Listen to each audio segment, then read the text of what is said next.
Another week, another Wednesday, another episode. Welcome back to the Crescent Sports Report. I am your host, Clay Schrader, along with all of our co-hosts. Cole, kicking it to you. Hello. Evan. Hey. Austin. Happy Wednesday. How's it going, boys? Back and ready for another episode of the pod.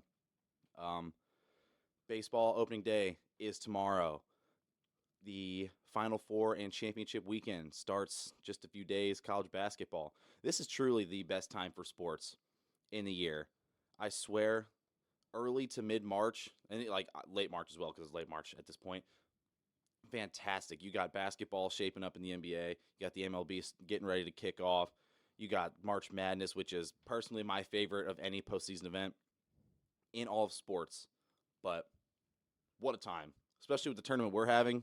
My goodness, this past weekend, I have no words.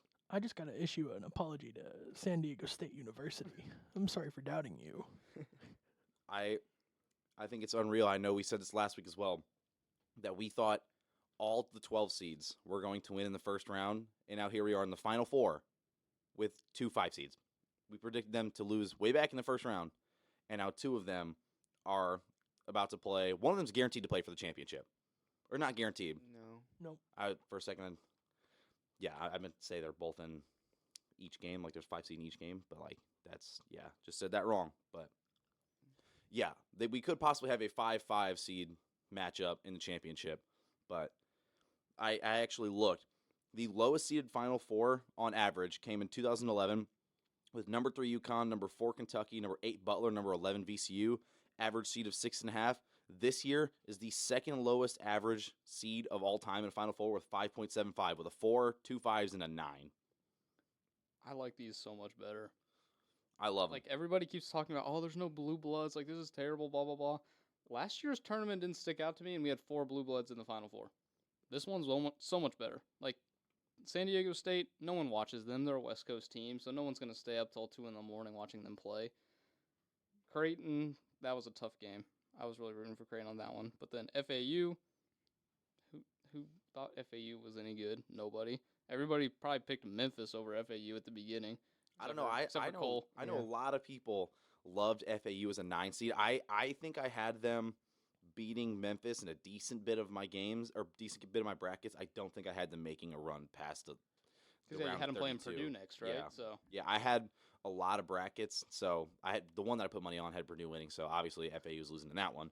But I had to make a little bit of a run in other brackets. But by the way, my bracket with Purdue winning, I won one of my pools, so I made like $35 on that with my champion getting it eliminated in the first round.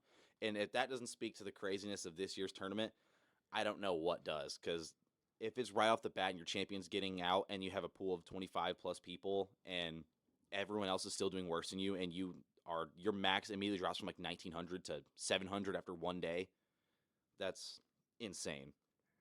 I don't know if I told you guys this or my other friends, but for some reason in my bracket, just going back to FAU, in the first round I had Memphis beating FAU and then losing to Purdue. But in one of my other brackets, I had FAU beating Memphis and then beating Purdue. I don't understand why I thought there was such a gap, but yeah, sometimes it's just the randomness. I think when you make several brackets, it's just like, I could see this team losing in the first round, but I could also see them making a run, kind of like how we talked about with Duke and Oral Roberts. Obviously, both wrong. We thought Duke beats Oral Roberts, they're going to make a run to the Final Four. If we think Oral Roberts beats Duke, they're going to possibly make it to like Sweet 16, Elite 8. Duke won, immediately loses 2 days later. That's unfortunate, but can I just go ahead and say it? Horns down, absolutely elated that Texas lost.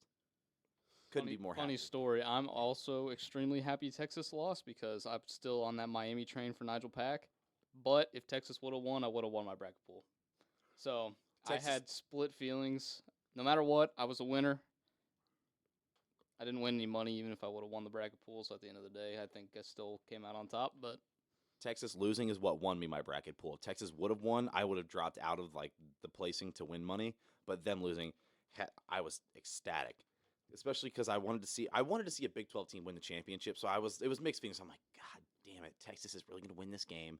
They're probably going to go on to win the championship, and I'm going to have to deal with just seeing Texas posts everywhere and Texas fans be absolutely annoying as hell. and then they lost, and I'm like, okay, at least like a Big 12 team didn't win, which sucks, but also like hell yeah, Texas lost, and I made money. So Yeah. I like how the Big 12 was considered the best all year round, and now not a single team is in the Final Four. I would like to mention that. because it's And the the team Final that- Four. And the team that took out the last Big 12 team was a team from the ACC. So Yeah, but it's Miami. Like, it's usually always Duke, North Carolina. but it's fine. I'll go ahead and say it now. ACC is the best. Cole's a professional hater on the Big 12. I watch West Virginia games all the time, and Cole just sit down and watch it with me and hear the announcers. This in this conference, the game is just such a dogfight. Every one of these games is just a dogfight. They're fighting tooth and nail, and he gets so pissed off, and he thinks that they're just overdoing the conference. And I'm like, how can you do that? Whenever if you look at the hardest or the strength of schedule rankings, I believe it was the top 15 teams. 10 of them were in the Big 12, and when you're a 10 team league and you have 7 teams make the tournament, that's pretty damn good. 70% of your conference making the tournament, and then Cole loves to be like, oh well, the Big 10 had 8 teams or whatever Well, I conference mean, it was. Well, yeah, they had a higher number. They also got like 6 extra teams. So they had a higher number of teams in the tournament, yet none of them made the Final Four. And the ACC had like what, maybe 3 or 4 teams in it, and one of them's in the Final Four. Okay, but it's March. Anything can happen after, and you're gonna come at the Big 12's neck after we just won back-to-back championships. If a different Big 12 team would have won this year, that would have been the only conference ever to have 3 straight winners, all different teams. Last year should have been the ACC, but Caleb Love was awful. Good thing it wasn't the ACC. I don't recall what happened in that championship game. You mind giving me a rundown? Caleb Love was terrible in the second half. The worst performance I've ever seen. Can we? Do you want to go ahead and keep talking about Caleb Love and the fact that he's transferring out? Thank God. You hate him that much, huh? Yep, I want him to go to Duke, so that means Duke will be bad next year, and then we won't have to worry about them. I can't hate him. We were in the same graduating class in high school, so I can't hate him. But it's just funny that you. Wait, did you you guys hate go to the him. same high school? Yeah. You went to CBC? Really? Yeah. Damn, that's crazy. I did not know that. So Yeah. wait, hold up. Highland Shootout, our senior year, CBC played Whitney Young. Did you go to that? No, Oh, damn, I was there. really. Yeah, because my high school played in it as well earlier in the day. They played. Our team played Michael Porter Jr.'s brothers. They played for Father Tolton, and one of the brothers that were on the team just got kicked off Denver's team this year, and I think arrested for like gun charges or something. Oh, So Wait, that team that Caleb Love played in that had DJ Stewart, who went to Duke, right? one of my biggest regrets is not going to enough high school sports. So like I didn't go to like any tournaments. I didn't go to like biggest regret in my life. As somebody who obviously we didn't have like a Caleb Love. As somebody who played in some of those games, it's not worth it. It's not. It's high school. Like, obviously, big name would have been cool, but if you saw him a couple of times, that's all that really matters. Unless they won like the state championship or something, that's all. Just going to see him play a couple times, because looking back, high school sports, people that think they're super important, unless you're like a top prospect, high school sports are just for fun. Like Yeah. people really, especially in small towns, people think it's like God, but yeah. yeah, I went to just about everything you could for senior year. I led our student section, so I was like, you know what? I took it like personally. Like I'm gonna go to as many games as I can and just absolutely rile everyone up, just get the crowd going. And for the most part, I did that, except like our women's basketball games. But that's like another point. It wasn't like I was just like, I don't like going to women's basketball games.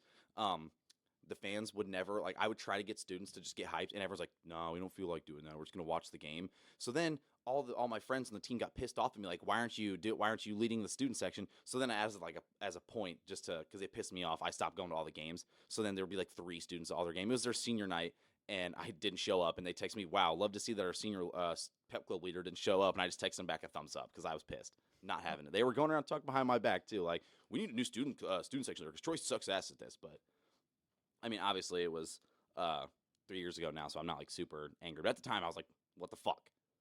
I was not happy, but that's besides the point. But yeah, that Highland Shootout had some good names. Luke Kasuki played in it. He was at K-State. Now he's at Illinois State. Valley runs deep. Who Patrick else? Baldwin Jr. was at it. No, not that year. Wait, yeah, he was. Yeah, Your he was. senior year? Yeah, Patrick Yeah, he Baldwin was. was in it. Yeah, Patrick Baldwin Jr. was Dropped there. like a 40-point triple-double. Who else was there? Ryan Kalkbrenner played. It was, and Davion Bradford they played against each other. It was they advertised as like the battle of 7-footers. So there was a lot of like really good recruits there actually. But so obviously now we got this tournament or the final weekend of the tournament coming up. I think I went back in last week and said about FAU that it's like watching your friend beat up his little brother, what they did to FDU, and then boasted about it. But all I'm saying is now I'm hoping that they win. I would love to see a Conference USA team take home the championship, because that would just be insane. We talked about conference prestige and stuff before the tournament even started, and how there were some teams that we didn't think were going to make a run, and now we've got a damn Mountain West, Conference USA, ACC, and Big East. Like, we've got one Power 5 team currently in the tournament. I know we call it in the Big East. Yeah, I consider the Big East, but like if you go off the like technical Power 5, then we've only got one in it. Honestly, I think the Big East will be like. Do you think they'll ever change like who is in the Power 5? Because USC and UCLA, I believe it is, are leaving the Pac-12 soon, and those are like the two teams, or consistently two of the teams keeping the Pac-12 up. I think that, I don't know, I think we'll see how the Pac-12 adjusts. If they add some different teams possibly, or some other teams emerge as powerhouses, then the Pac-12 might stay relevant. But I think with them leaving, if the Pac-12 just stays the Pac-12 minus those two and just like rebrands as the Pac-10, I feel like you almost have to move the Big East up, at least for basketball. They don't have football, but I would love to see that possibly get changed, because I have really thought the Big East is a better basketball conference than the Pac-12 for a while now. But speaking of Pac-12, Arizona 2 seed Kirk Kriisa enters the transfer portal. I know that he was like all Pac-12, scored around 10 points a game, leader in assists. West Virginia's on it, and I'm loving it.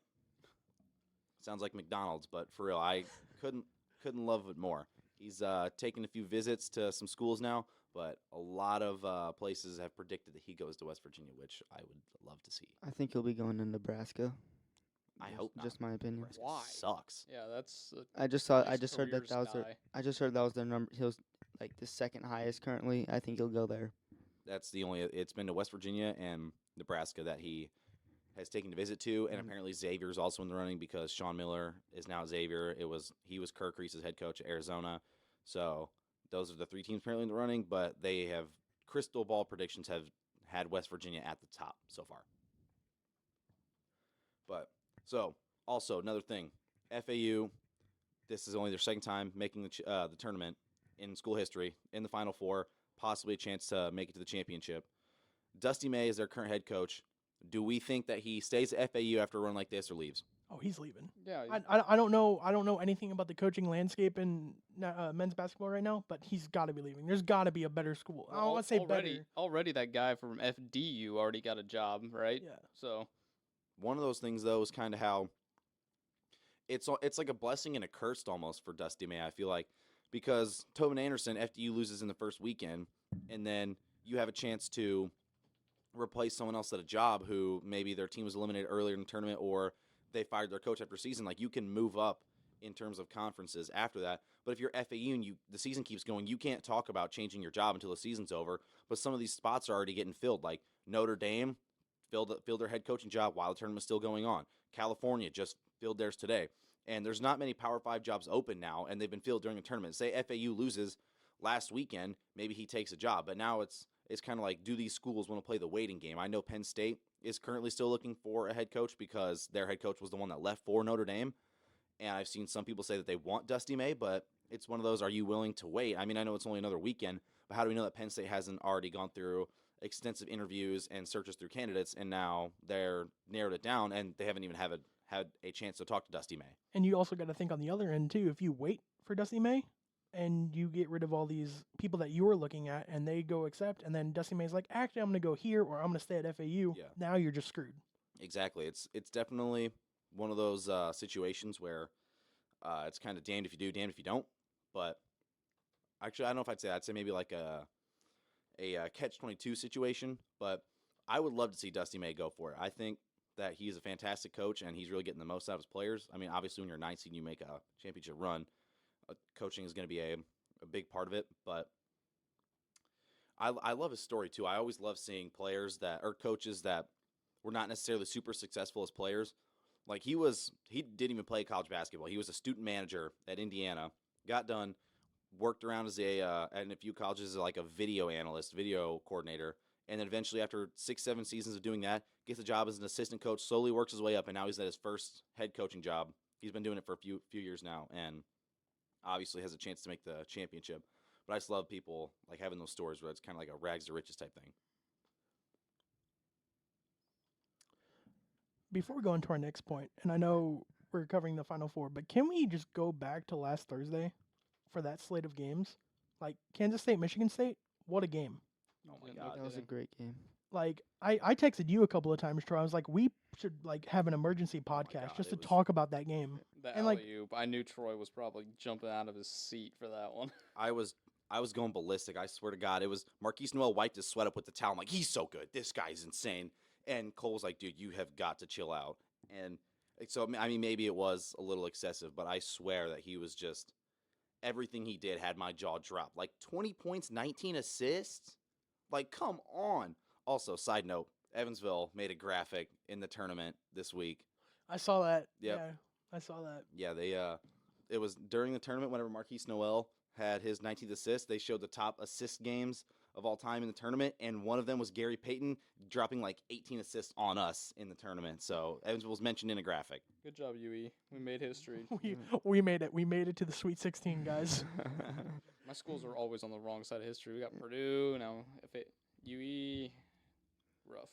But Or the Colts blew their lead to Minnesota this year for the like biggest blowout or something. That was funny. I'm sorry.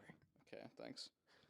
But like just going off of like just Thursday alone, I didn't really get to watch Friday's Sweet 16 games, but like, you know, you had Gonzaga, UCLA. We were kind of like skeptical on that, but that was a pretty good game. I don't know, Cole, I know you said you wanted to be like 2021. Did that hit your level of entertainment? Oh yes, it did very much.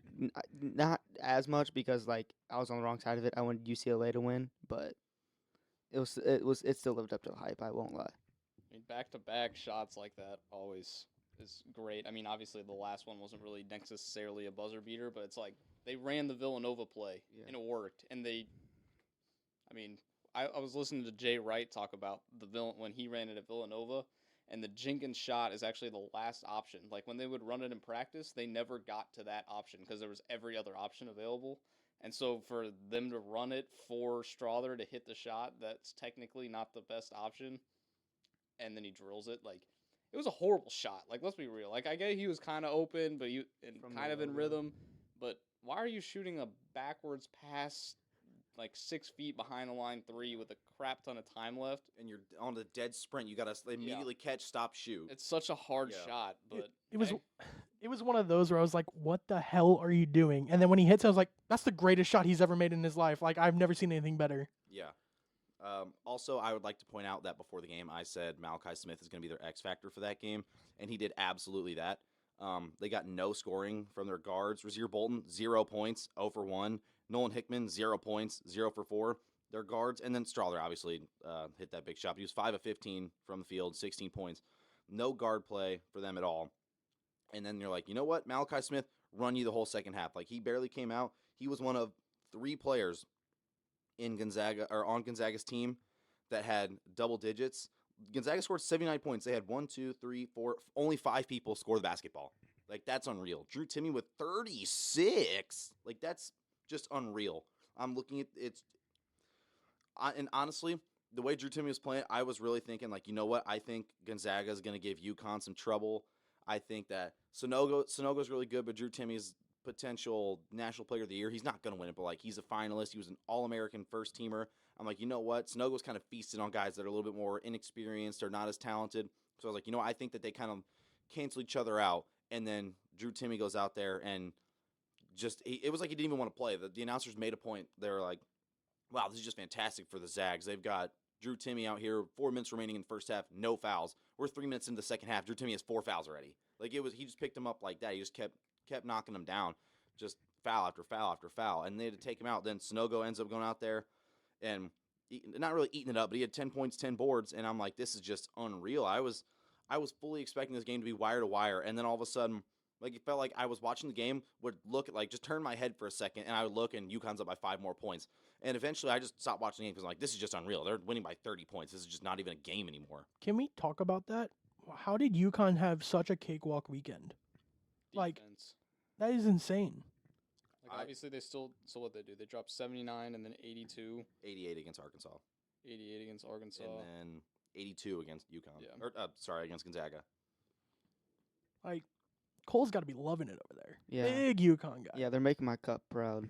But look at what they're holding their opponents to: 65, Yep. 54. What was before that? That was the This weekend it'll probably be ECU like, 55, yeah. and then the first game they held Iona to 63. So nobody has scored 70 points on them yet. That's ridiculous in college basketball now, especially like in the tournament. Teams shoot a lot of threes. Iona shoots a lot of threes. St. Mary's shoots a lot of threes. Arkansas shoots a lot of threes. Gonzaga Charleston, just scores a lot. San Diego of points. State's first round opponent. I thought Charleston was going to do it. Charleston, one of the best 3-point shooting teams in the nation, lost by 3-point shot, terrible from 3. I thought Charleston was for sure going to do it. Now here we are with San Diego State on the verge of in the championship. But shows you defense wins championships. I'm interested to see the Miami UConn game. Like obviously the other game, I'm still gonna be interested to watch. But obviously I feel like this is definitely more of a powerhouse kind of thing. But I'm just interested to see how UConn, because UConn hasn't played, other than maybe Arkansas, they haven't played elite guards yet. And I think Isaiah Wong and Nigel Pack both are elite guards. So I'm interested to see if they can keep that defense going against those two. I think Sanogo will probably have a pretty good game because who's Miami's big guy? I forget his name. Omier, Norchad Omier. Yeah, he's awesome and big and a great rebounder, but he's also like 6'6", 6'7". 6'7". Yeah, so I'm interested to see how that game goes in terms of matchups. I think whoever takes advantage of their matchups wins that one. I think it's been kind of unreal who Miami's been getting production from. Not like who, but it's every game someone else goes ballistic. They beat Drake by 7 points in the first round. They got Wooga Poplar at 15 points, and then Nigel Pack obviously 21, so he's having a good turn. But in the next round against Indiana, I believe Isaiah Wong had 27. You look at the next game against Houston, they've got this was That was Nigel Nigel Pack's game, again. 26 points, 7 of 10 from 3. Wong had 20 again. Then you look at Houston, I believe Omier went ballistic. Well, not ballistic, but 12 points, 13 boards, and then God damn, Nigel Pack is just going crazy this tournament. I think I might have clicked on the same game, but nope. Miller, 27 points, 3 rebounds, didn't miss a shot. Yep. Perfect from free throw line, perfect from the field. It just feels like every other game, it's someone else steps up to the plate, and you've got Wong and Pack being consistent, but you got Omier cleaning up the boards. You've got other guys here now to keep chipping in points and hitting shots. It's like, how do you game plan for that when you know these two are going to be consistent, but then you just don't know out of the supporting cast who's just going to have an unreal game? They shot 87.5% from the free throw line. Their starters went 3 for 3, 3 for 4, 2 for 2, 4 for 4, 13 for 13, and their bench guy was 50% at 3 for 6. Damn, that's crazy. Free throws and defense. Yeah, and they 28 free throws too. Like 87.5 is really good, but 28 points off free throws is wild. They lost the rebound battle, they won the turnover battle. I read that wrong for a second. 25% from 3, and you win by 7 points in the Elite 8. You know, free throws, defense goes to show that fundamentals can definitely still win you games.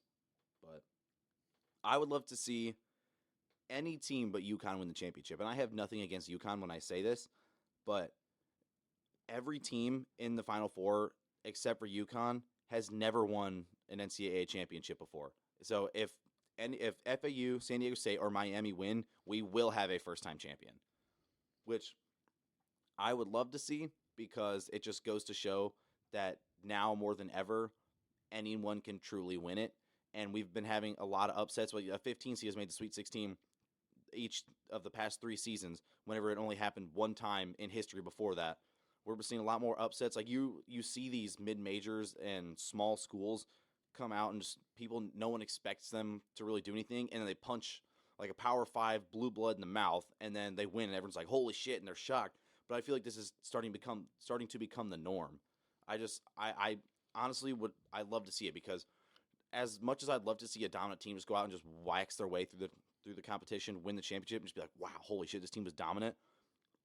I think it's so much more fun as a fan to just go out here and be like, you can make some bets in the game, make your bracket, try to make predictions.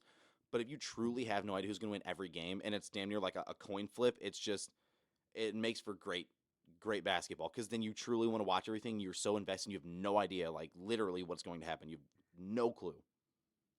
I'm starting to wonder if 16 seeds beating the 1 seeds are going to start becoming the new norm. I mean, I think it could.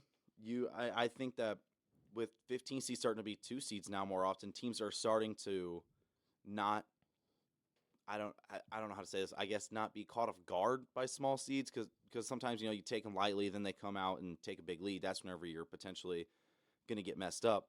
But now that you're starting to see it more happen more often, I think the teams should adjust. But I mean, like I said, past few years, big teams keep losing. I think that coaching wise, like we're going to start seeing a bunch of younger coaches at these smaller schools or coaches that maybe haven't gotten chances. Like they're coaching their ass off trying to show that our school has it. I've got what it takes.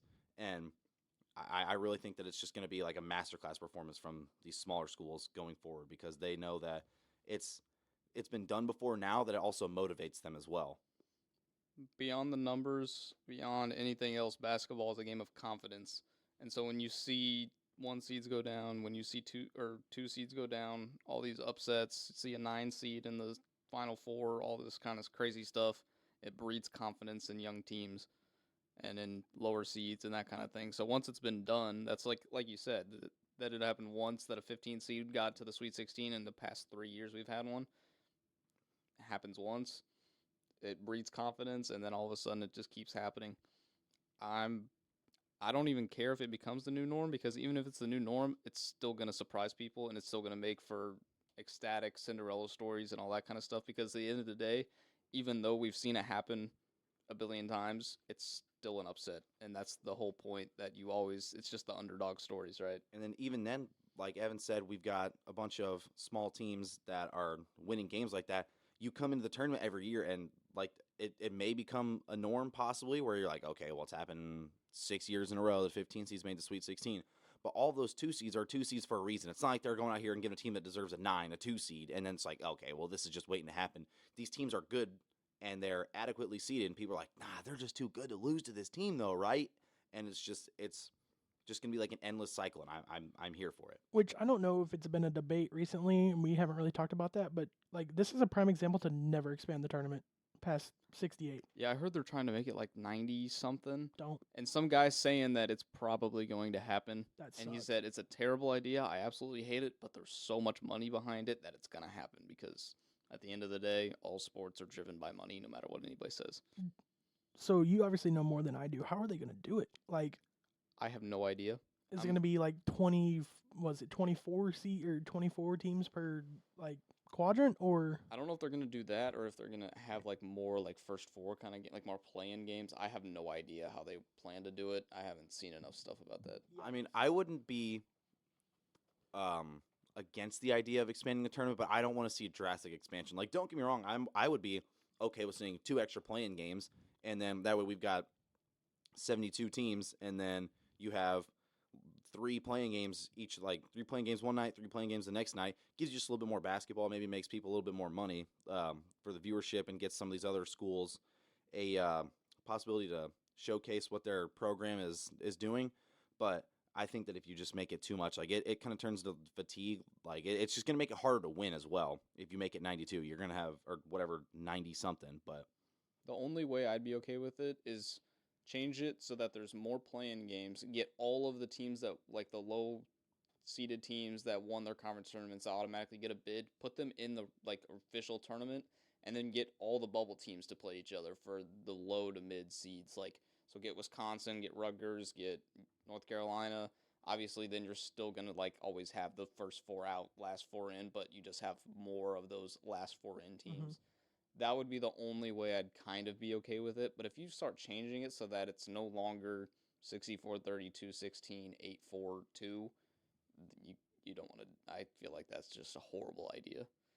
And even adding an extra round past 64 would be even worse. yeah. I feel like the only way you can do it is if you just have more playing games and maybe make more of like those 8 through 11 seed games a little playing-ish. But the problem is, though, if you expand the bubble, like where do you stop? Because you're going to start seeing teams that are, if you add 30 teams on, do you see mid-major teams like, say, Bradley, for instance, this year? They won the regular season title in the Missouri Valley, lost to Drake in the championship. They didn't make it. They were still a good squad, but now that you expanded, do you just give Bradley a bid into the tournament, or are you starting to see sub-500 teams from a Power 5 conference get in because it's like, oh, well, they had some good wins because they were in a Power 5 conference? Like, no, this team is not that good, but it kind of comes down to the name game. I think that's what it would probably end up being, which I would hate to see because I would love to see more basketball, but then the actual games themselves would not be good because you'd just be seeing bad teams play and then get rewarded for having not good seasons. Which I don't want to say you want to favor mid-major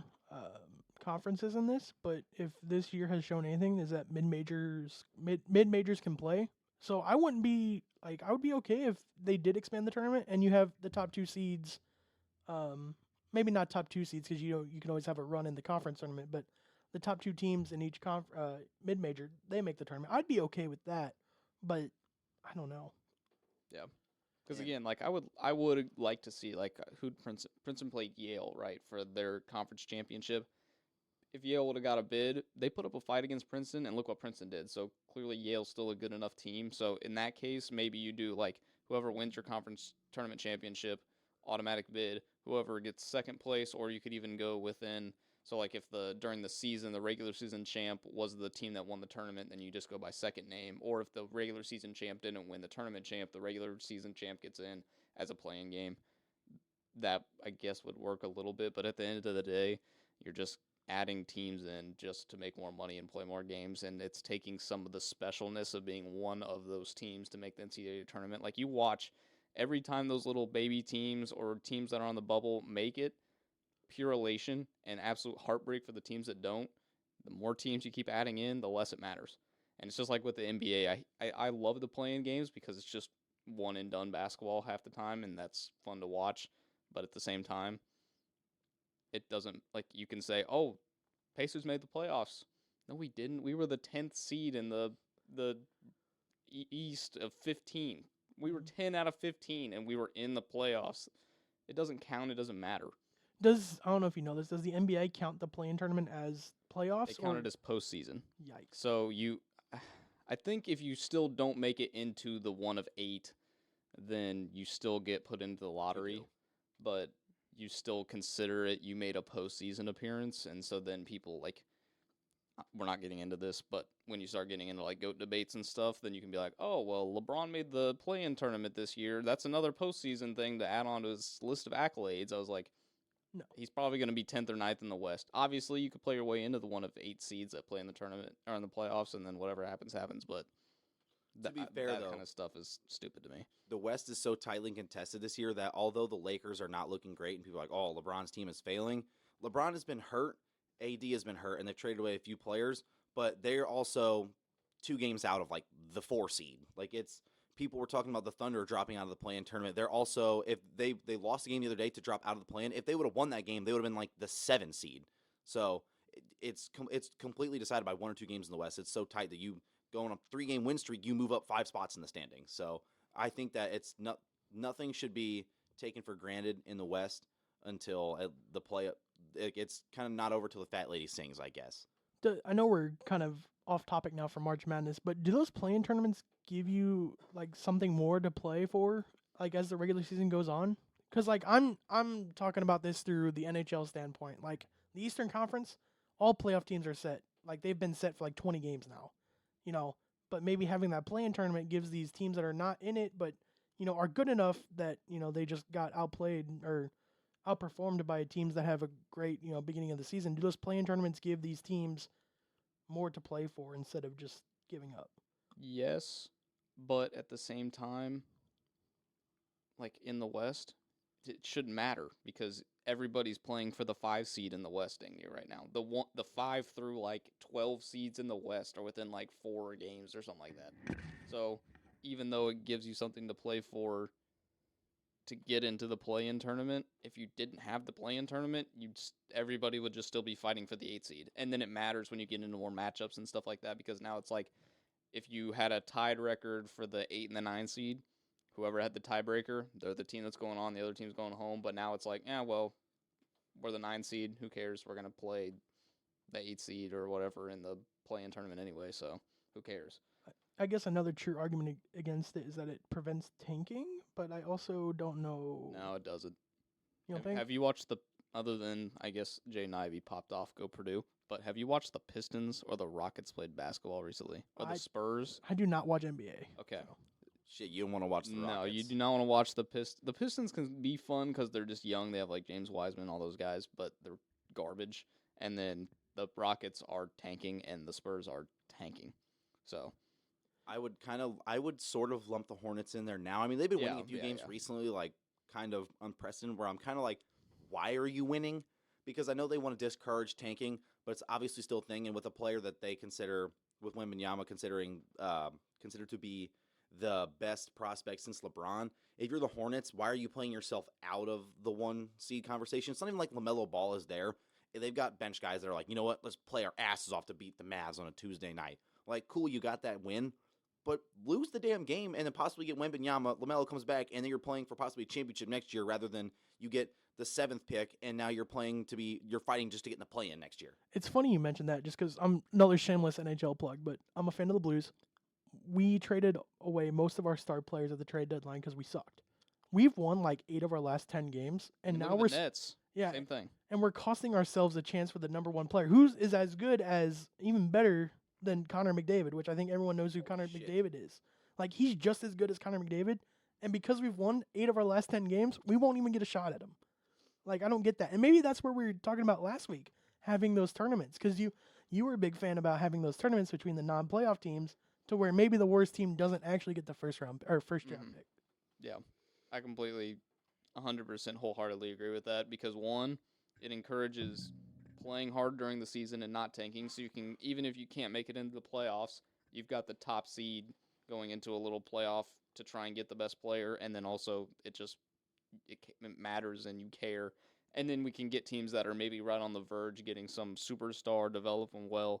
I mean, you just look whenever rookies go to the Warriors, those rookies turn out great. Obviously, Wiseman kind of fell off a little bit, but Moody, Kuminga, those guys, Poole, when you put good players on good teams, they're going to explode, whereas otherwise you could have guys like Wiggins go to Minnesota, and everybody's just like, well, he drops 20 points a game, and they lose every game, so why does it matter? Seeing those things happen, like with the Hornets and then like the Blues, that I kind of love those because I love when something that's so ironic happens that just kind of makes me chuckle, but everyone talks about how when you're a losing team, you're pissed off. You're like, this team sucks. I'm tired of spending my money, my time supporting them, and they're terrible. But then they win, and you're like, hell yeah. And everyone says winning cures all. But then when a team fully embraces the tank and sucking, you trade, and then you start to win. Now they're winning, and it's supposed to like winning cures all. And you're like, why the hell are you winning? Like, yeah. I love seeing those because I watch the NBA not as much as I probably should. And whenever March comes around and the tournament starts up and baseball starts, and I kind of like slowly lean on the other sports and get away from the NBA, which is when the postseason's starting to heat up. So I mean, I probably shouldn't, but I would call myself a Hornets fan, and I'm kind of like, why the hell are we winning these games?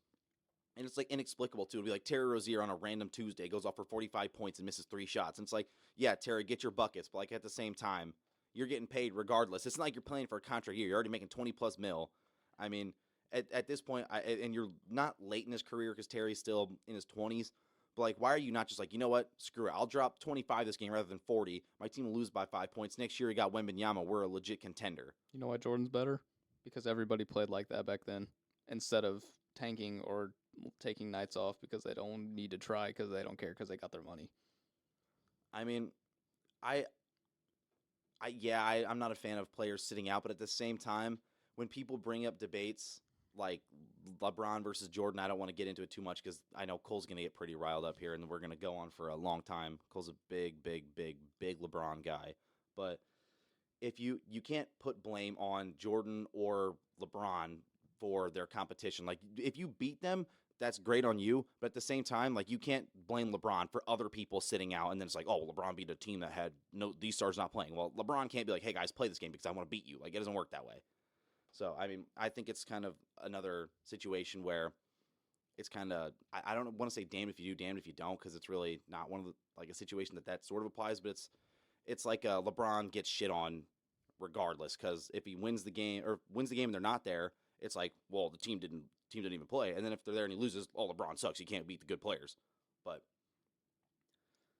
So, opening day is tomorrow. How are we feeling? Anyone got any? Let's say World Series predictions early in the season. Oh, I was just gonna say Or- the Cardinals are gonna win the World Series. They got Jordan Walker in the lineup. We're 100 wins. We're winning the NL, and we're winning the World Series. I should just say that. I will say the Dodgers will sweep the Oakland Athletics in 4 games in the World Series Whoa. in a big California rivalry. That would be insane. Oakland projected like 40 wins. They make the World Series. That would be insane, especially because whenever the Dodgers would go to Oakland, there'd be like 5 fans in the stands. No one in Oakland cares, which is kind of unreal to me. Give me 5 good teams, and I'll pick one for my World Series prediction. The Dodgers, the Padres, and the Astros. Okay, realistically, it's I'm the going with the Mets Love the Mets, baby. Go Mets. because they suck so bad, and nobody ever picks the Nets because they always find a way to screw it up. I'm going with the Nets. I don't know. The Mets this year, everyone is. Maybe this is the year that they finally break their curse or whatever. That's what people said last year. But they also picked up a lot of players this year. That's They what they have- did last year. Well, I mean, they added in like a few, but it's like this year they're spending a lot of money. Like they are fully committing. Like they're getting better and better every year. I mean, yeah, they lost Jacob deGrom, which sucks. But they replaced him with Justin Verlander, who technically, at this point, I'm very willing to say he's better because DeGrom plays 5 games a year. Yeah, I mean, Verlander's 40, so you don't know when that drop off comes. He just won the Cy Young. I know he just won the Cy Young, but like seeing a pitcher win the Cy Young at 39 is not normal. And I mean, Rogers Should won we- the MVP 2 years ago, and then Rogers did last year. So I mean, exactly, you can But see a to big be drop fair, off. though, you look at Aaron Rodgers' drop passes that they had. There's a video of like the drop passes Aaron Rodgers receivers had, and those drops cost about 600 yards and like 5 touchdowns. So you add those in. regardless, go Mets. That's my prediction. So the Find out. actual good 5 teams, Troy. If you wanna go into this, if you wanna. Yeah, so we got the Braves, we got the Dodgers, we have the Padres, we got the Mets, and the Astros are always a team that's possibly going to win it. I feel like every year I hate the Astros just Fuck as much the as Astros. yeah, for real, but probably just as much as I hate Texas. You, But you and wouldn't I ki- think you wouldn't consider the Yankees in that list? I was going to say the Yankees as well. I just was going off of how Okay, I hate the okay. Astros. But yeah, Yankees are next. I think you've got about 6 there, but I think it might just be the state of Texas now that I think about it. I mean, I don't have a problem with some of the other teams, but like Texas, Houston, like fuck them. For real. Yeah, I don't like the Rockets or the Texans. The Rockets suck. I think that's part of I think it's the fact that they commit to the tank, but then they go out there and their games are just awful to watch. It's like you got a bunch of young guys, and instead of like actually trying to hype them up, you give the ball to Jalen Green, let him ice over 20 seconds, throw some horrible ass shot. And then Like- let KPJ do the same thing the next 2 possessions. While Jabari's working his butt off, but Exactly. I would love to see someone go out there and play so bad that it's kind of funny. Like I like watching Killian Hayes highlights. Whenever he takes a pull-up jumper and it hits the 13th row, that's awesome. Like I feel like it's better to watch someone suck so bad than just suck a little bit, so it's still like actually kind of good because it's like, damn, these guys are ass. But missing you those see, DeAndre Jordan highlights where he's shooting like finger roll layups and literally just airballs it. Yeah, despite like- being 7-1. yeah, like that I said DeAndre, you said DeAndre Jordan, but Andre Drummond highlight where I think he tries to ISO, takes a Yeah. mid-range jumper, and then it lands like in before the restricted circle. Yeah, That's awesome. I love seeing it. Like JaVale McGee walking Shaqtin' a fool. One of my favorite players. Love watching that guy. It's awesome. It's one of those where you kind of laugh and you immediately say, "Let him cook."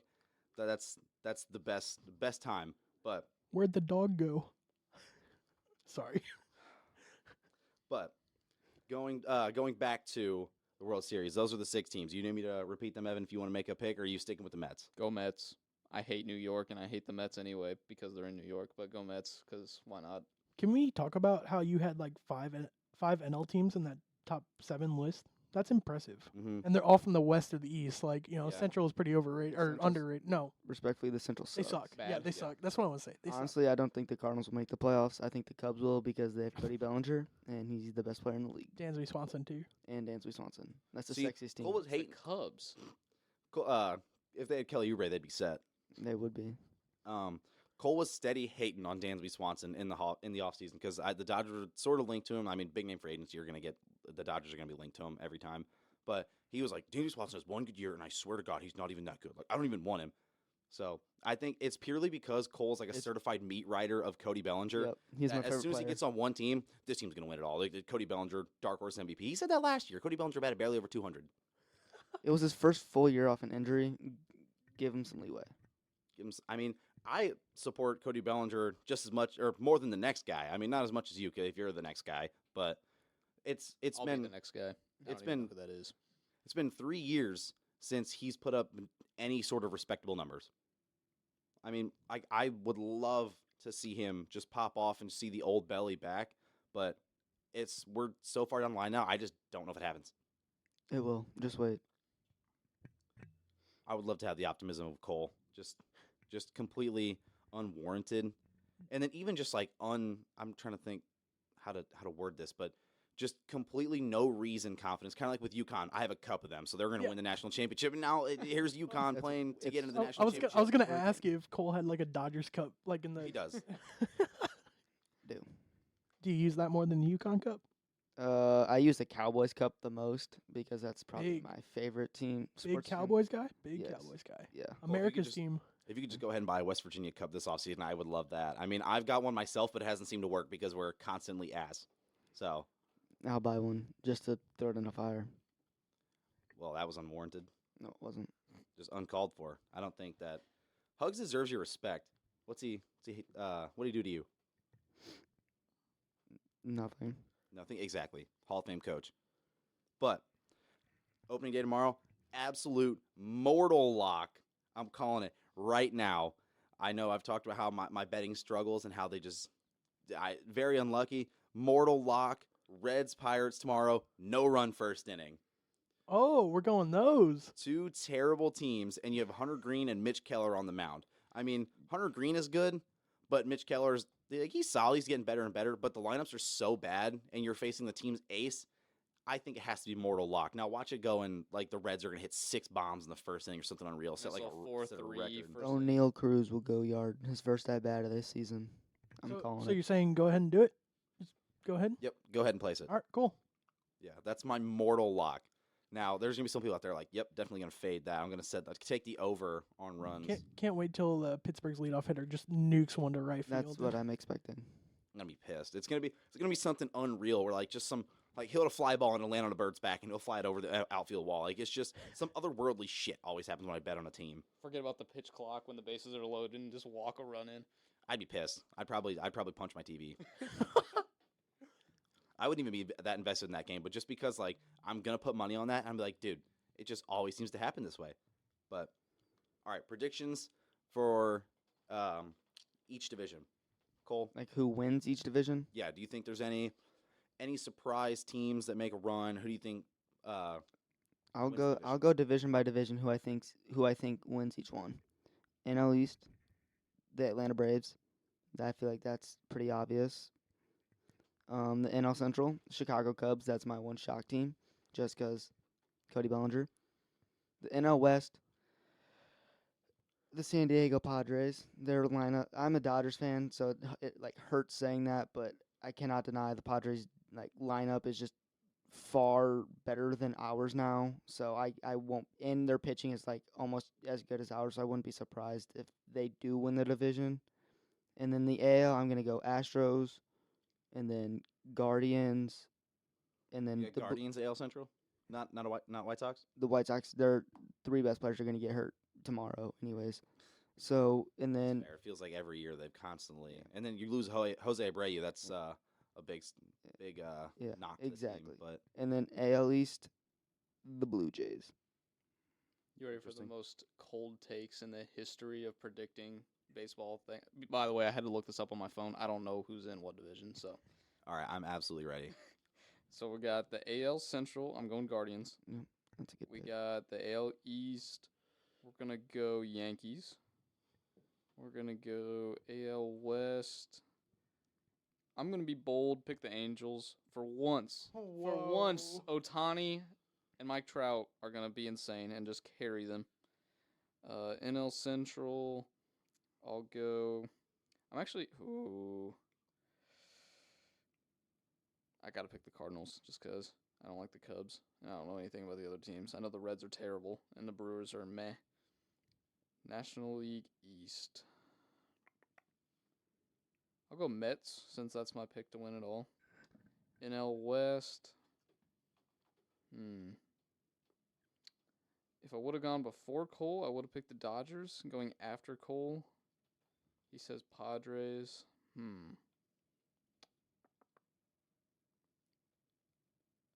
Let's just go with the Dodgers. I think the Padres will be better, but I think the Dodgers will get more wins.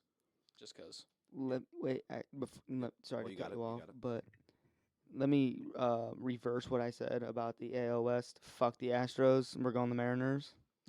I was gonna. They make are that a very, pick as well. very underdog team with they made like 3 or 4 really good pickups. They traded for what's it, Teoscar Hernandez, I believe. Yes, Exactly. That's a great corner outfielder to put out there. that's a good bat, and I mean, And Julio Rodriguez is the and it greatest young player in the league. opens up their outfield because I know they had a lot of options. They're like, how do we do with this guy or this guy? But then a few other guys left. I know Mitch Haniger's with the Giants now. You're placing with Teoscar. It's a better pick. They traded Kyle Lewis to the Diamondbacks, so you don't have as much of a log jam. You get those players out there, like you get your good players to play, and like having too many good players is a problem. But then it's also you feel like you have to get the guy on your bench some playing time, and you're taking starter-worthy players out. But if you have no option on the bench, they're like demanding playing time. You play your best players, you're not there to get the best opportunity to win. But hearing Evan make his picks for the division made me think this earlier I meant to say this for the tournament, NCAA. But next year, based off this bracket, I'm about to just go and do like the way my mom picks her bracket. I mean, my mom watches a little bit of sports, but like the typical mom of watching sports, like, ooh, I think this team's going to win because I like their colors or their mascot's scary. I think this team's going to win. That's how I'm about to be picking this shit because this year, brackets were absolutely terrible. Wichita State is the greatest of all time because every little kid that thought they looked like a cheese stick picked them. That's awesome. Didn't understand that they were a thing of wheat. They definitely thought they were cheese sticks. That's funny because I just picked up some cheese sticks like 3 days ago grocery shopping, and I straight up looked at it and was like, damn, that looks like the Wichita State logo. Like, at the time, I didn't really think it, but now that you say that, like, I did think that consciously the other day where I was like, this is Wichita State. But, all right, I'm going my picks. NL East, I think I have to go Braves. I think that the Mets are still a really good team, but I think that the Braves are just too good. And even last year, like, they were damn good, and Ronald Acuna was out for part of the year, came back, didn't even play that well. Just wait till he returns to full form. They got Spencer Strider, who I love. I think his ass is a wagon. It's That thing thangin'. yeah, that thing's thangin'. But he gets so low into those glutes and then just absolutely explodes. I love watching him pitch purely for his mechanics. Like normally I don't watch a guy, or I mean like some guys I do, like Tim Lincecum, forever love watching him pitch. But seeing Spencer Strider get like so low to the ground, throw the thing like 103, and he literally has like a fastball and sliders, 2 pitches, and he dominates. I love it. Okay, legit question. As somebody who is not a baseball guy, what's the deal with every time so I don't really have Instagram. I download like once a month just to see what if anybody like requests to follow me or send me something that I should have seen. But I'll see like a highlight of an MLB guy throwing like a 50 mile an hour or 40 mile an hour, just a looper in there. What is that about? It's normally position players pitching or Zach Greinke. That's Or- I feel like it was like a fat guy throwing it, and he's just literally just like lobbing the thing. That might have been Daniel Vogelbach. or Alejandro Kirk. Yep. One of the two. What's the reasoning behind it? They're normally position players pitching, and they'll put them in if it's like an absolute blowout. They don't want their pitchers to go out there and throw and hurt themselves, so they'll take a guy off the bench and be like, "Hey, go pitch for us." And then because it's a 10-point game, or 10-run game, they don't care, and they'll just go out and throw the ball 45 miles an hour and just let people. So when the MLB takes on our middle of the season tournament, that's the rule: no pitchers pitching, only position players. Oh pitching. my god. I would like to see that on. Make it happen. That'd be fun. I think that I that'd be will watch crazy. baseball if non-pitchers are pitching. Although there are some of those guys that are like insane because I've seen some TikTok players or TikTok people where they ask players what they top out on the mound. There are some guys that are like, "Oh, I haven't pitched since I was 16, but I topped out at 94." Like they don't They can't try. pitch. Just the guys that are like hitting the backstop every time because they can't find Yeah. the catcher.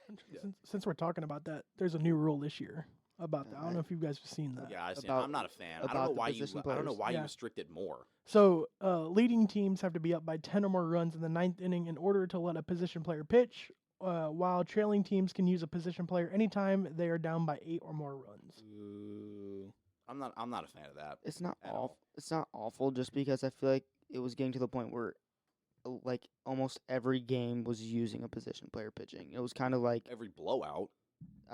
yeah, but I feel like it was getting to the point like even more than like games that were blowouts. It'd be like not like very like massive blowouts, but they weren't like close games either. They're like kind of like in the medium, and they're using a position player. Like I don't just are. I feel like when teams do that, they're kind of just surrendering. Like okay, we give up this game. Like it takes like out a level of competitiveness. I could see Almost. that, but at the same time, if you're down 7 runs in the 8th inning, what's the point of using a guy in your bullpen and possibly getting him hurt whenever you know, like, okay, we're not going to go here and put up 7 runs in a half an inning? Why not call the game? Is that something that baseball's ever thought of doing? Run rules? No, they will do. I've seen like 30-4 beatdowns back when the Orioles had like Chris Davis's ghost on their team, and that was their first baseman. The Orioles used to be terrible. Like I've seen them get absolutely annihilated. Like the Yankees back in around 2010 hit like 5 grand slams in one game, and this game they played all 9. It was an absolute annihilation. Like I've never seen a team get mollywopped that bad. But Cole, to your point, I think it's fun when you get to see those players come in and pitch, the position players. It's just an overall good time. Because if you're watching the game, you're like, oh, yeah, here we go. Like, here comes Brett Phillips coming out here. Like, you kind of get excited. And then if nothing happens, it's like, oh, well, I mean, pitch a scoreless inning or, he got teed off on. Who cares? Like, no one really cares at that point. Brett Phillips or Cy Young. Yeah, for real. But then if you see him do something crazy or he strikes someone out, like, you go nuts. Like, I feel like there's almost no negatives to it. I mean, I think it's fun too seeing a guy like Brett Phillips pitch, but I feel like when he's pitching that many times, it's like listening to your favorite song every single day, and then eventually you're kind of worn out of it. That's kind of what it was last year. Like I liked seeing Brett Phillips come in to pitch, but then eventually I seen him like in 2 weeks I'd seen him pitch 4 times, 5 times. It's like okay, this is getting kind of like overdone. I think that was purely because it was Brett Phillips. Like he's such like a crowd pleaser and like a highlight guy that everyone like no one hates him. So him coming into pitch, that was kind of the raise, like, you know what, like, let's get the crowd going and stuff like that. I think if you spread it out, it doesn't really become a problem. You don't really think about it because it was Brett Phillips pitching so often. Say they're like, oh, hey, Kevin Kiermaier, you have the off day. Go throw this inning instead of Brett Phillips. Like, maybe that's not a thing. And maybe you're getting those other guys pitching. You spread it out like no one notices. But because Brett Phillips is loving the game and just having fun, and he's constantly getting highlights out of it, that makes you think, like, damn, why is he throwing so much? And it doesn't help that MLB posts it every single time it happens. Like, they can't go, like, every single time he pitched, they had to post it 14 times. Like, oh, Brett Phillips pitched today, so that doesn't help either. I would love to see a position player go out there and pitch one time and just be like, you know what, fuck it, I'm just going to let some heaters just rip. And I know sometimes, like, they'll come out and just throw one really fast and then just kind of lob it, but I would love to see a position player go out there and just sit 90 and just absolutely hum them in there. I mean, I know that they can do it. Like, Bryce Harper was in college at 16 years old, and he was throwing, like, mid-90s, and he threw, like, 5-6 innings in college throughout his career. He's throwing, like, mid-90s, and he's not even 18 yet and never gave up a run. And I saw this a while ago. If you had to make a team of one player fielding all 9 positions, who would you go with? Ohtani. Bryce Harper. God, that's a good question. I would go Bryce Harper. Same. So a lot of people... Actually, Mookie Betts. I'm going Bryce Harper. A lot of people say Ohtani because it's the obvious choice because he can pitch and you can put him anywhere in the field. But Bryce Harper has played first base in the MLB. He's played all outfield spots. He was drafted as a catcher. And like I said, he was, as an 18-year-old kid, he's throwing mid-90s, pitching for his he was pitching for his college team. Bryce Harper could literally play any position on the field. He was drafted as a catcher? Yep. How did I not know that? Got converted to an outfielder when he was with the Nationals. But the thing is, say you need a shortstop and Bryce Harper's playing shortstop, what's that going to look like? Because that's the reason I chose Mookie. Mookie got drafted as a second baseman. Like, he could go out there and play Gold Glove defense possibly at shortstop, at third base, at second base, first base. Anyone can play that. It's not hard at all. And then clearly we've seen Mookie Betts play Gold Glove defense in the outfield anywhere. Now, and he has, like, arguably the best arm in the league. So you know he'll be able to throw hard on the mound. It just comes down to catching. At that point, just kind of receiving the ball, which I'm downplaying that position a little bit, but still. Yeah, I mean, I think if you're a position player pitching, it's easier to catch than an actual pitcher. Because if Mookie Betts was hypothetically catching himself, it's going to be easier because like he doesn't have much breaking stuff. Like you got to kind of worry about something straight, and then like the rest of his stuff's not going to be fantastic. Exactly. Shohei Ohtani catching himself probably going to be a little bit of a problem because he's never going to like maybe if he's playing catch with other pitchers, they're constantly breaking stuff off, which I would assume that they do at least a little bit. But if he's out here throwing his wicked slider and then he's dropping in sinkers and splitters, like that's going to be difficult catching someone that filthy. But Bryce Harper going out there just catching a straight 97-mile-an-hour fastball, like it's difficult, but not as difficult as something else. But to your point about him playing first base, like you say anyone can play first base. You're still getting ground balls. I think that can translate elsewhere. It's not as easy, obviously, because you're getting more difficult plays. You have more ground to cover. But I think having any sort of infield experience kind of helps you out. So Mookie Betts being an infield choice is great, but I think that Bryce Harper having pitching and catching experience just kind of raises him above. Got nothing over there? I don't. You look like you were about to say something and then just was defeated. But I was just going to let you two just go at it. but Where's my popcorn? all right, so back to the MLB. I didn't finish my my predictions, but NL East, I got the Braves. NL Central, I can kind of agree that the Cubs will make a run. I think that that's going to be a very interesting division race. I know that there's some other, like the NL East is obviously going to be really good. Or not, sorry, not the NL East. The NL East will be very But good. I meant the AL East whenever but yeah, both East are going to be great. NL Central is going to be underrated because the Pirates and the Reds are not very good. But genuinely, I think the Cardinals, Brewers, and Cubs all have a legitimate shot at winning the division. Wait, the Cardinals, Cubs, and you said Brewers as well? Yes. Respectfully, I don't think the Brewers come close. Their offense is terrible. I don't think so either. The offense is not good at all. Plus, they don't have Josh Hader. Yeah, they have Devin Williams. They have Devin Williams, who's good, but like, Did you see the way that Josh Hader pitched last year? Might have been a blessing in disguise that they got rid of him. That is true. I was saying that, and you always disagreed. So good to hear. Well, no, I love Josh Hader. He had like a blow up month and a half. Josh Hader was one of the best pitchers or relievers in baseball for a few years in a row. Josh Hader has like 3 bad performances in a row. He's like, God, he's so bad. He's so terrible. Cole loves to overreact to some players and just get super like recency bias. But Josh Hader did not have a good second half. He was great the last like 2 weeks of the season and the postseason. But yeah, I mean, the Brewers blew up in the second half. That's for sure. Like the wheels fell off that wagon. They tried their hardest to give away the division, and they did. But having Josh Hader in the second half of the year the way he played, it would have just been more of the same. Nothing like a death tweet from the Brewers saying, sorry, can't hear you from 3 games up, and then just losing the division. That was pretty funny. It was definitely something. But I think that their pitching staff is so good. They've got some That is true. underrated hitters and an absolute blow up in their bullpen. I think that now that it started to stabilize towards the end, I think that now you've got some continuity and people used to their roles. There's not going to be absolute blowout. I think they'd be more steady. So I think that I don't think they're a team that's capable of rattling off 25 straight wins, but I think that they can do it. NL West, definitely between the Dodgers, Padres, but I could see the Dodgers doing it because the Padres have had like a really good lineup the past few years, and last year they didn't win the division, but made a run in the postseason. The year before that, they had solid teams, blew up, didn't even make the postseason.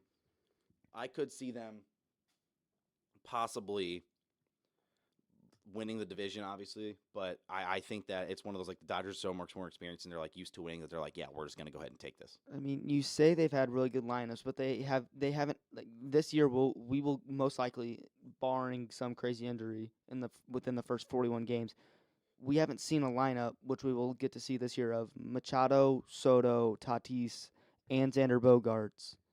Like, I don't really know how you can, because Juan Soto's been able to, like, in past like lineups, you've been able to avoid Soto because the lineup is terrible behind him. This year, you can't do that because you avoid him. Well, then you got Tatis up next, and if you avoid him somehow, or for some reason, then you got Xander Bogaerts up next, and you can't keep avoiding these guys. You have 4, like, honestly, like 30 plus, 35 plus home run threats at the start of their lineup. I don't think Bogarts is a 30, 35 plus home run threat, but he's definitely an all-star at the plate. He's not like a power threat like that. But he's okay. But you know what I'm saying. Like, we haven't seen a lineup. You said they've had really good lineups. They haven't had a lineup with 4 superstars like they do now. I get that, but at the same time, they've had a lineup with 2 superstars and then some all-stars. They have a lineup last year with 3 superstars, and they still couldn't. I guess Tatis didn't play last year. Exactly. So they've had lineups that are similar and just add in like Xander Bogaerts. And like, yeah, I think Xander Bogaerts is a fantastic player. But do I think that just adding Xander Bogaerts, like, is that going to just win the division? I don't think that it's a guarantee. I mean, yeah, the Dodgers lost some players. Like, obviously, Trey Turner's not there anymore. So that's big. But Big loss because we didn't even replace him with like one of the next best shortstops. So it's Miguel Rojas that we replaced him with. and Gavin Lux is obviously not playing this year, Exactly. but So I could see us.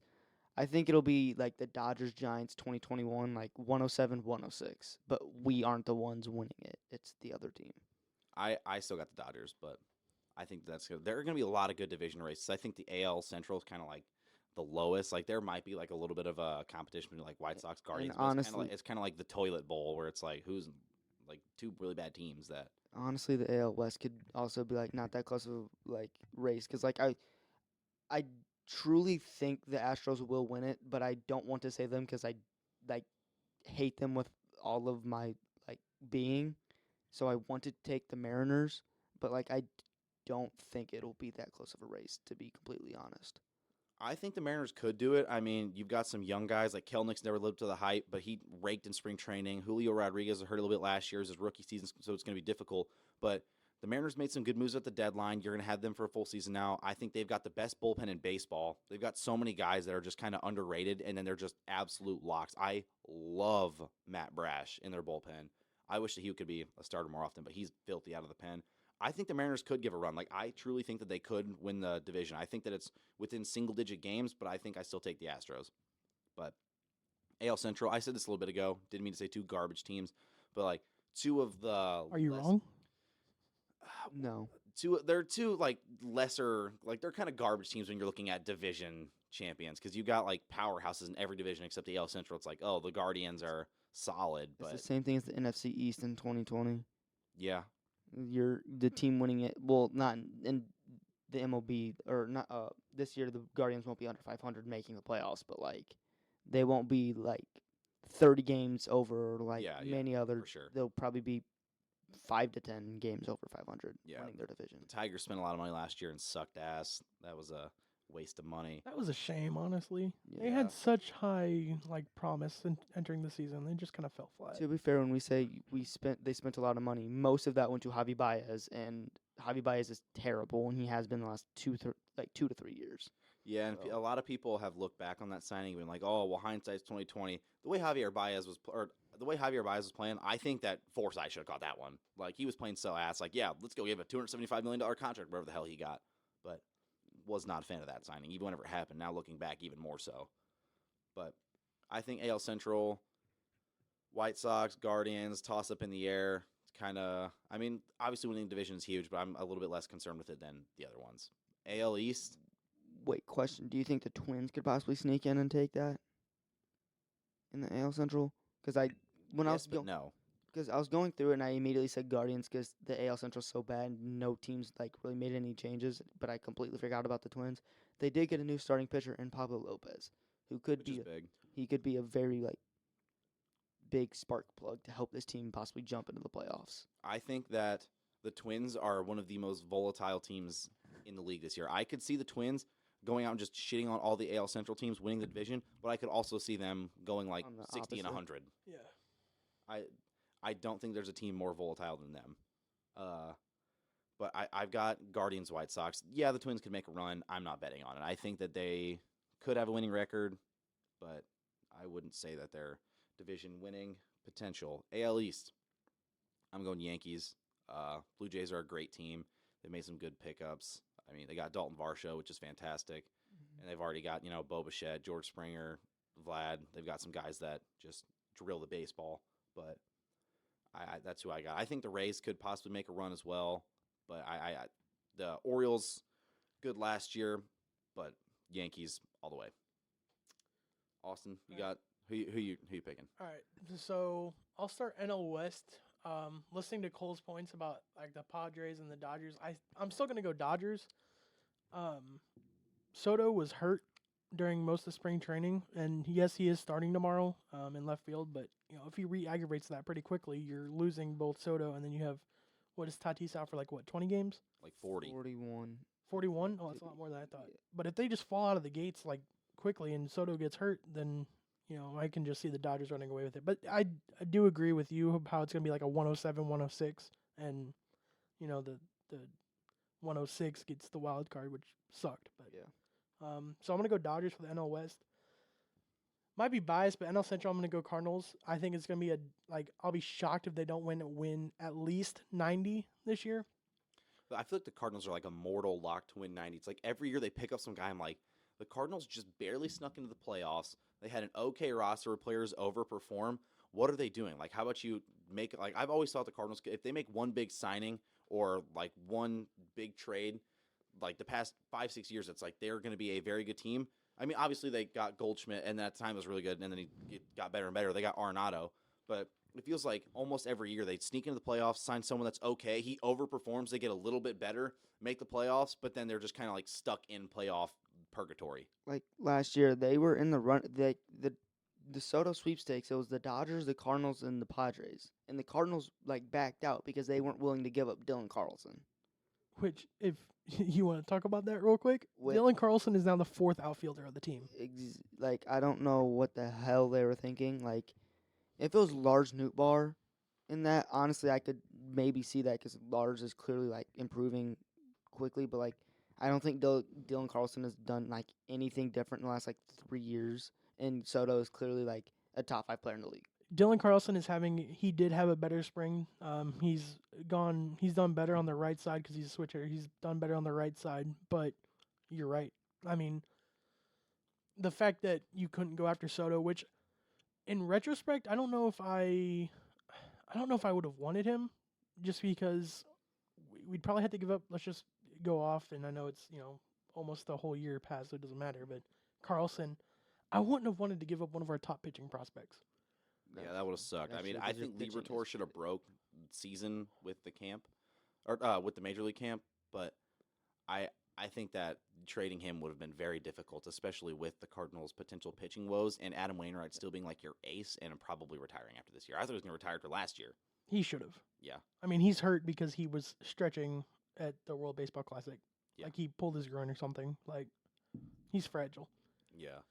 So yeah, I'm gonna go Cardinals for the NL Central. I think they better win over 90, and I think something I think they need a bit. I know we're talking 100 games from now, but I think they need to make a trade deadline acquisition. They've gone kind of stagnant the past few years when they've been in contention. You kind of have to make one this year if you want to even think about playing with the big boys and the Dodgers, Padres, Mets, Braves. I'll throw Phillies in there. Yeah. Like you have to play with the big boys, and they're just not recently. Yeah. Side note there, I'm going to let you get back to your picks. Cole, I'll kick it to you in a second. But we're kind of discounting the Phillies here. Everyone's going through their like division picks, and no one's really even mentioned them. I was going to talk about them once, but go ahead, Cole. How many teams in the MLB make the playoffs? Is it 5? Is it 6 now? It's 6 now, Yeah. starting last year, so 6 of each. I was gonna say because if it's not 6 and it's only 5, who would you have who would you be kicking out? Because like the Cardinals have to be. You can't kick the Cardinals out because they are winning their division. The Dodgers, Padres, Braves, Mets, or Phillies. Which one would you have kicked out in that situation if it was only 5? Which is not, but hypothetically. I'd go Phillies because of the loss of Rhys Hoskins. And Bryce Harper's not playing. Yeah. For a while. A hot minute. And even their pitching staff, I know that Andrew Painter is young, and the Phillies were potentially going to call him up this year, and he's going to be really good, but he's got some elbow tenderness now. It's like potentially knocked the pitching staff. And I know this is probably going to mean that Aaron Nola is going to go off, but the fact that him and the Phillies have stopped contract talks, I don't think that'll affect his performance, but you never know. I love Aaron Nola. I'm hoping that he goes now, because it's a contract year, that he just goes ballistic, wins Cy Young. That'd be awesome. I hope so too. But yeah, I'll go into the NL East now. I think it's going to be the Braves just because of the state of the team right now. I think the Mets have too many. I don't want to say too many, but I think the only one I know is Edwin Diaz. He's hurt. And that's kind of Brandon Nimmo got hurt in spring training the other day, or that's the right. other week. That's right. Wait, he did. Yes. Yeah, that was like a day or two after he said that he didn't want to do the WBC because he didn't want to get hurt. Damn, he's on my fantasy team and he's in my starting lineup right now. Yeah, well, So I'll have to he's change hurt, that. so. And I wanted to jump on the Phillies bandwagon so much, but like the loss of Bryce Harper and the loss of Rhys Hoskins, it takes a lot. And yeah, they added Trey Turner, but I don't know if he does enough to. Alec Boehm breakout season incoming. I'm calling it. I love Alec Boehm. Like his StatCast page is not StatCast page. I mean like some of the stats on there, but his barrel rate is elite. He hits the ball hard, makes contact. He just never hits for power. It's unreal. Like he hits for high average, hits the ball hard, but he never hits extra base hits. Like I think that he taps into that power this year. I think he hits 20 plus home runs, hitting over 300. Like I think a breakout season incoming for Alec Bohm. Who will the Phillies be starting in the outfield without Harper now? Will it be Castellanos, Schwarber, and some other bum defensive player?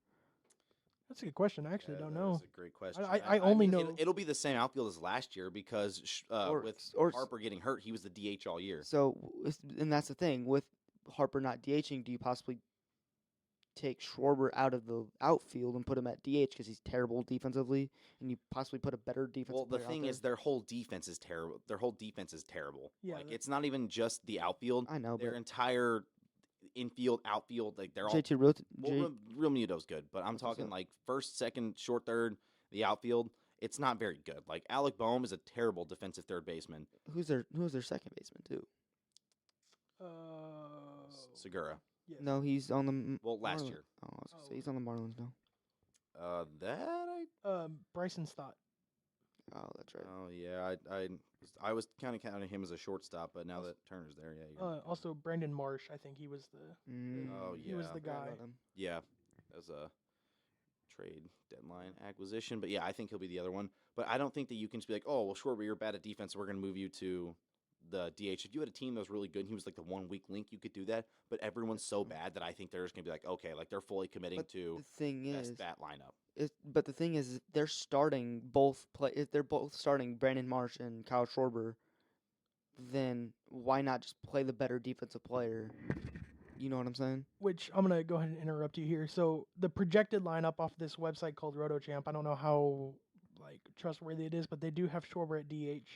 Your outfield consists of Castellanos, Brandon Marsh, and Jake Cave. I don't know who he is, but He used to be with the Twins, if I'm not mistaken. that is their according to this website, that is their projected starting outfield with Schwarber at DH. Cole, when you said just commit to the best defensive player.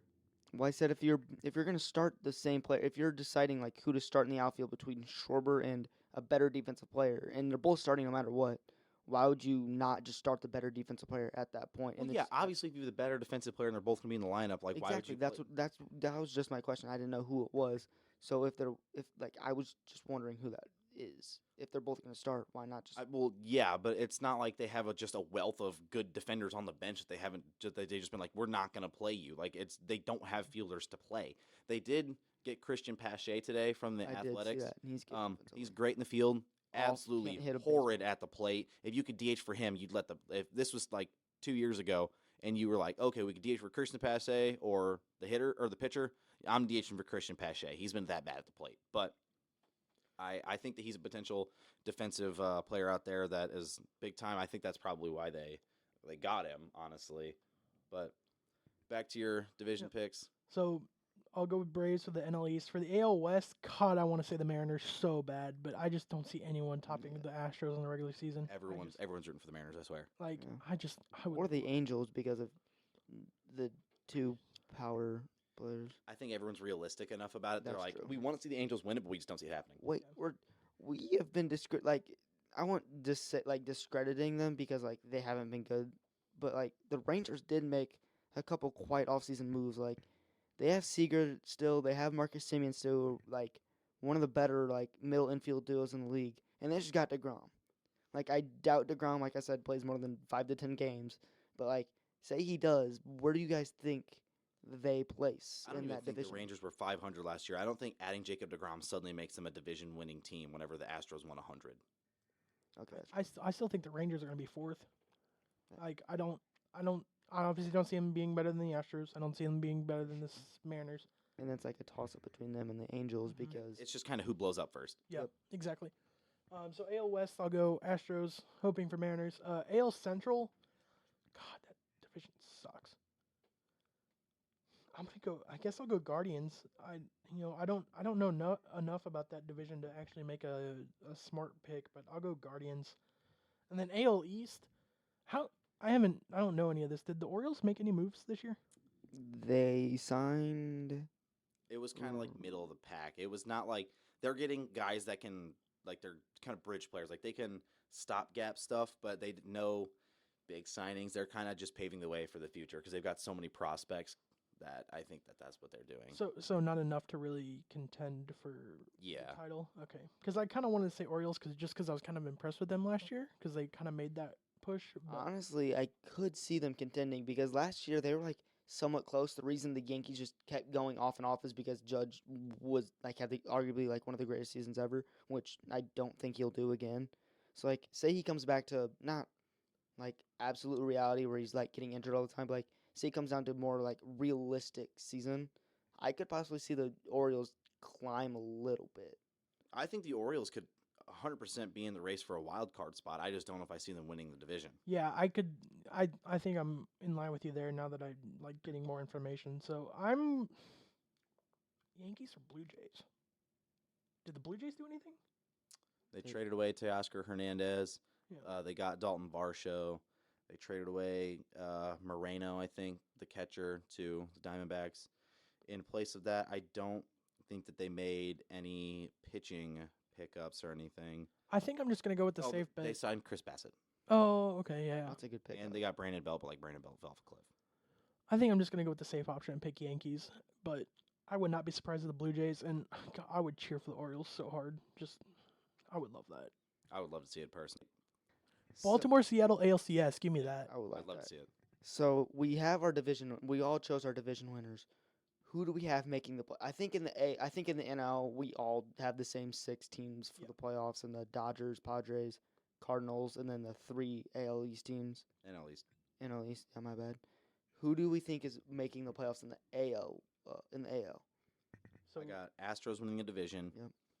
And then out of the, I'm going to go division by division who I think makes it. I think Astros win the division in the AL West. Mariners wild card. I think you go Guardians winning the AL Central, only team out of there. I think the Yankees win the AL East. And then realistically, you have 3 spots left. I think Two- it'll be 2 spots? Orioles. You mean 2 spots left? Sorry, 2 spots, 3 teams. I think it goes Orioles and Blue Jays making it. I think the Angels could do it.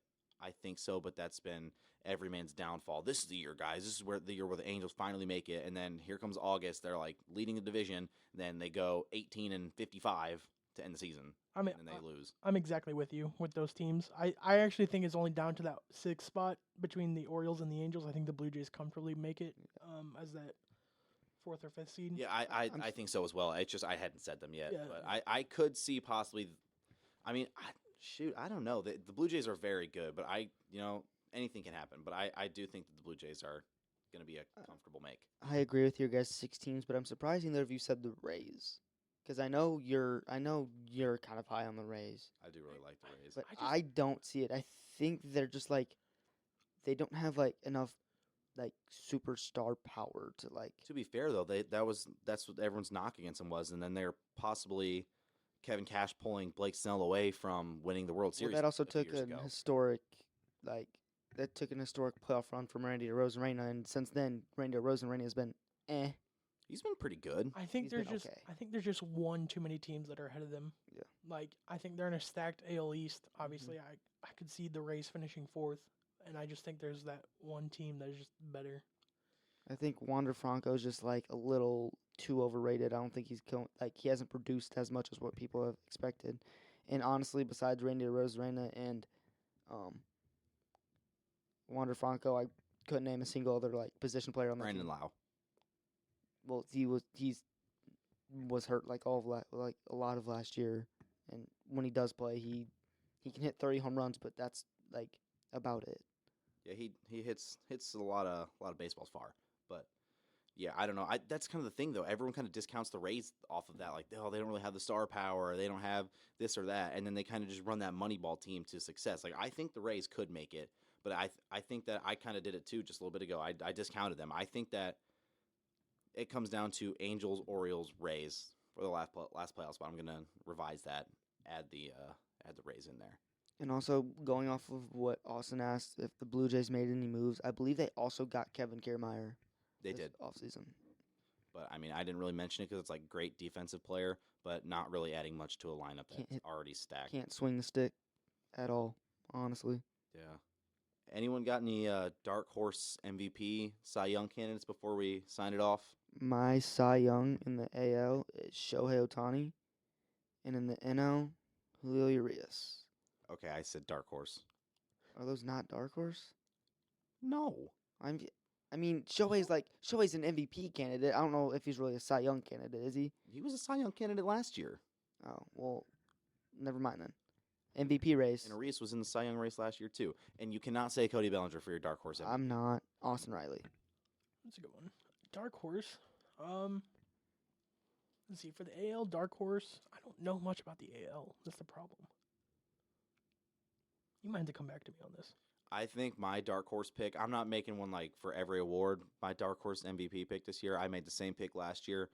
But if it weren't, he played really, really well. But if it weren't for injuries, he would have actually had potentially all-star year. Chris Bryant. He's been an all-star before.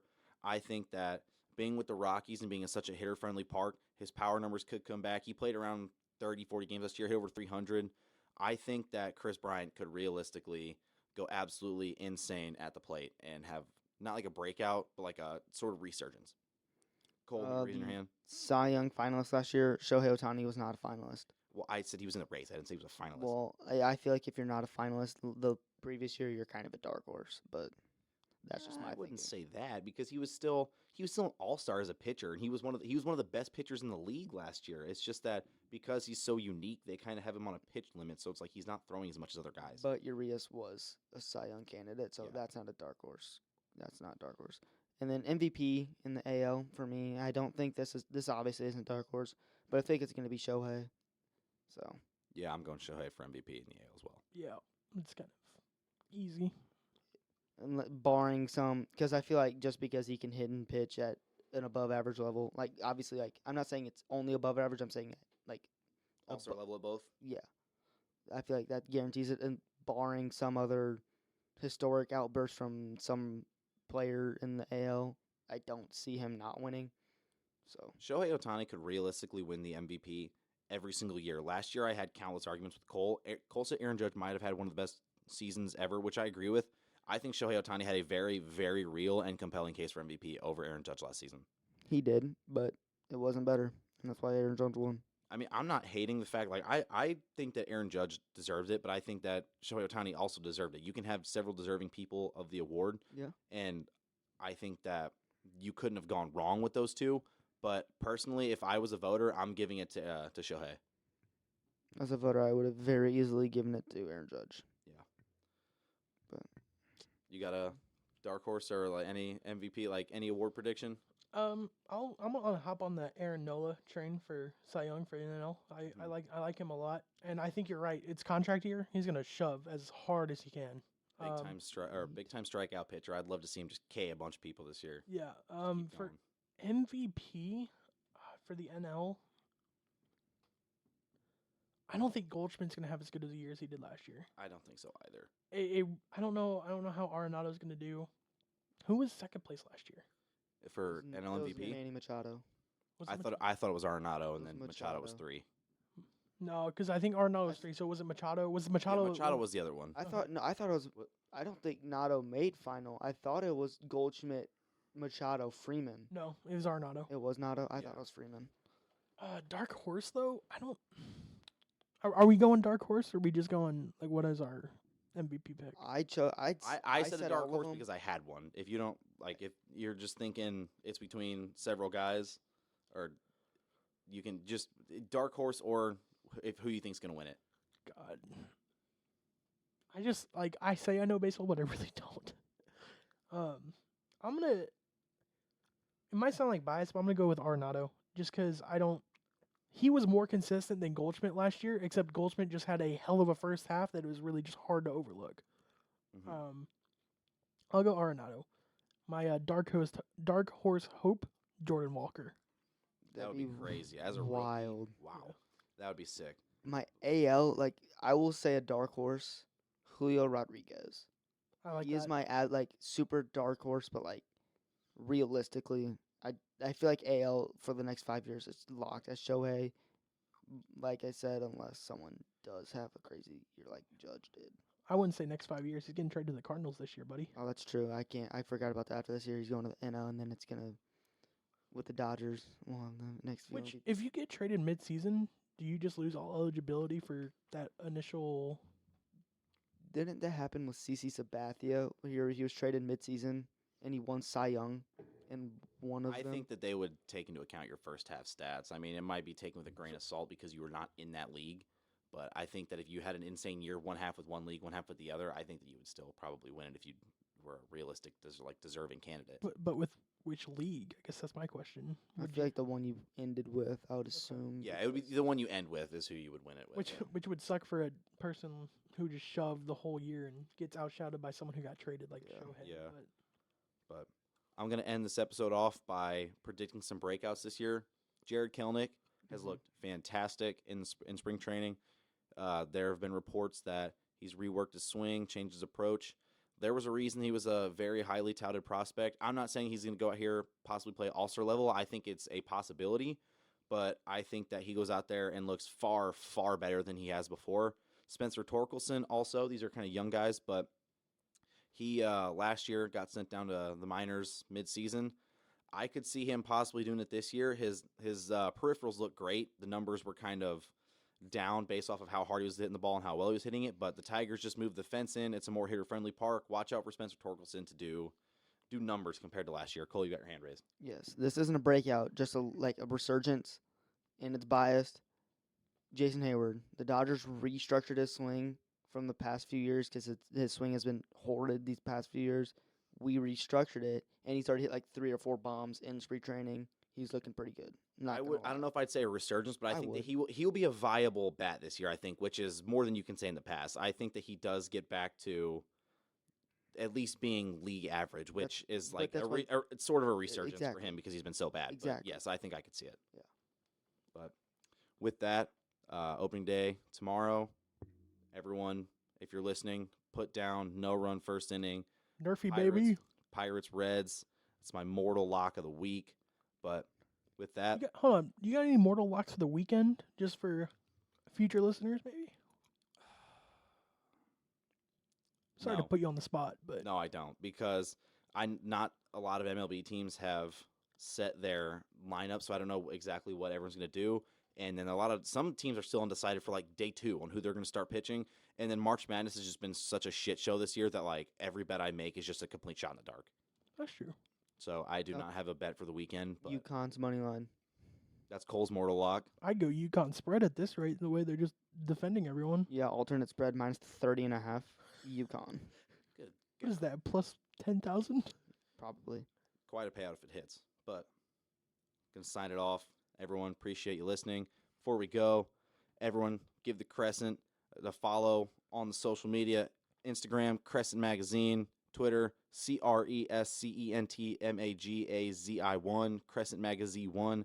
Facebook, UE Crescent Magazine. Definitely follow the Instagram. Constantly posting on that, giving updates, talking about school, anything new with student media. But we're going to sign it off for now. So everyone, appreciate you listening. Peace.